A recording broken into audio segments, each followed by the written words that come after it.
So we've got the right-hand one with your driver. Yeah, okay. Was kind of your before sequencing, should we say, in your setup.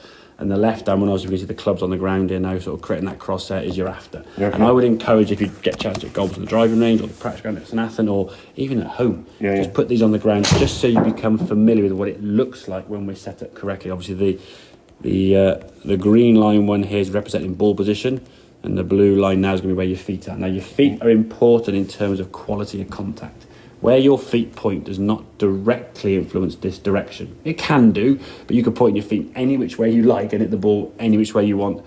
Opposite if you want. If you aim your feet left and hit the ball right, and vice versa. Okay, so if someone says, "Oh, you hit the ball there because your feet were aiming there," it's not a direct relationship. It can help that. Obviously, if the feet aim there, the club might go there the same way. But if the ball's gone left, it's because of the club. Yeah. Okay. If the ball goes right, it's because of the club. Yeah. That's what's making contact with the golf ball, not your feet. Okay. So just be aware of that when your feet are setting up, it's more of a contact issue. Okay.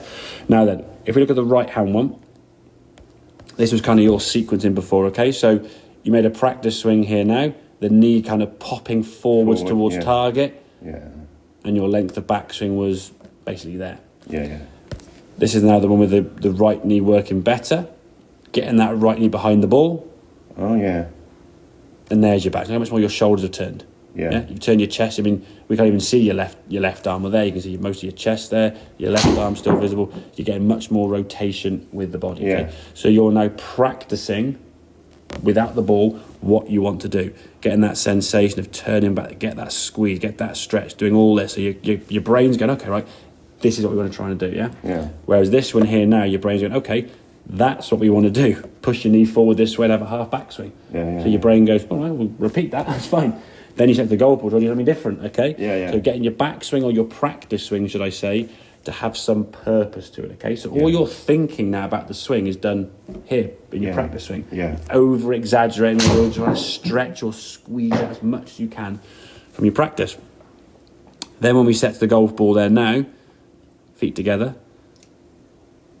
Your feet want to move, your feet, you're trying to sort of set your feet there, your feet almost want to go there, but put the club behind the ball. There's a little bit of a stretch there, I would say, okay? Then you put your feet back together again. We're able to come a bit more closer to the golf ball. Now, you want to set your feet again before your hands go on the golf club. Your feet are still want to move. That'll become more and more comfortable as you do it more and more, okay? Always think the last thing is the feet, okay? You kind of got your hand on the club there, and then as you set your feet, your hand did go on. But I think because your right hand was on there, we'll give you the benefit of the doubt you were in the right sort of position, okay? But again, the ball position we can see because of the club is good, and your feet we can see are good, okay? So you're in a nice, consistent position there now. Nice and relaxed as we turn the golf club back. That knee can move in. Good backswing. Great shot. Swing through. Nicely done. Good full movement. Happy days. 130, whatever yards you're going.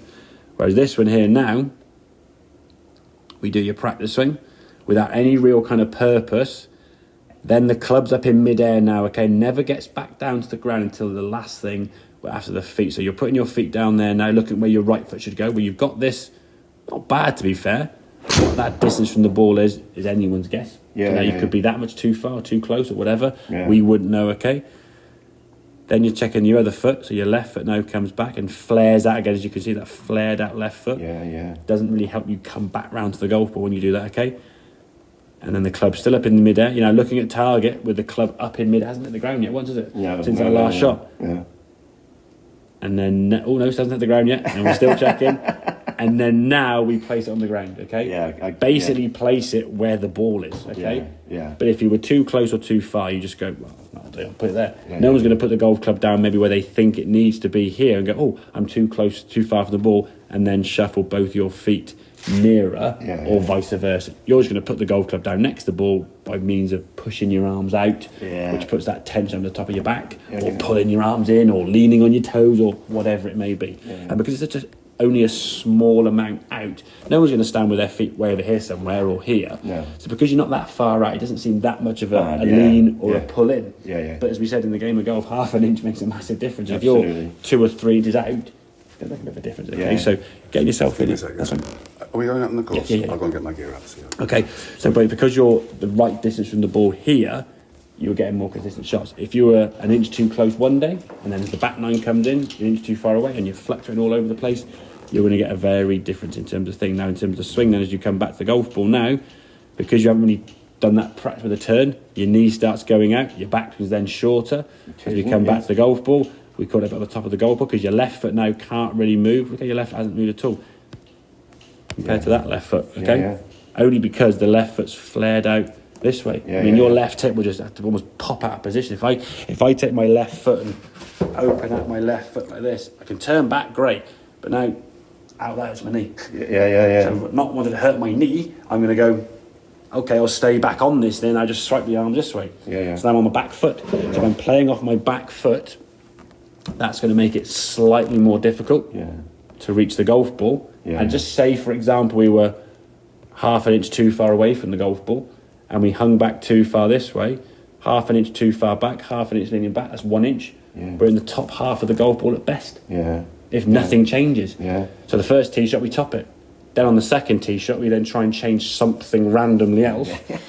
And we sky it, or we pull it, or we top it, or whatever. But if you're on a driving range, hitting balls over and over and over again, you'll figure out where that ball is and just keep moving your arms and adjusting to it until the ball becomes a reasonable shot. And no different for any club. Exactly, because the clubs are all different lengths. But if you say, right, okay, for every golf club in your bag, we always start with a club here.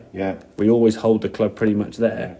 So based on how long the club is, you either put your feet there or here, or depending on what club you've got. But if you're putting your feet down first, it is purely a guess. Now there'll be times it'll be a good guess and you hit the nail on the head and you'll be spot on. And you get some good shots. Well, that's the one thing I said. But then it's 1 in 5. I hit a good shot and I said, I don't know how I did it. You know, and that's the story. What about posture?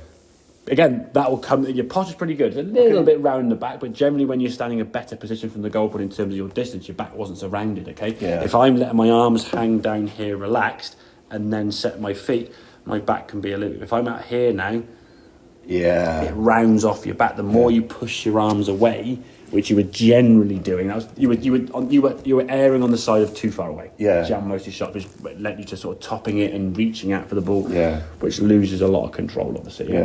So we can get yourself in a better position time and time again. And I would encourage you to practice doing this routine and just in your head, take one thing away from today's lesson, okay? Club, grip, feet. Every shot, 2 foot putts. Put the putter down first, grip it, and then set your feet. Just make sure the feet are the last thing to go down and you just put them down comfortably. Move them apart into a position of comfort, okay? There's no, it's got to be there. Just stand comfortably.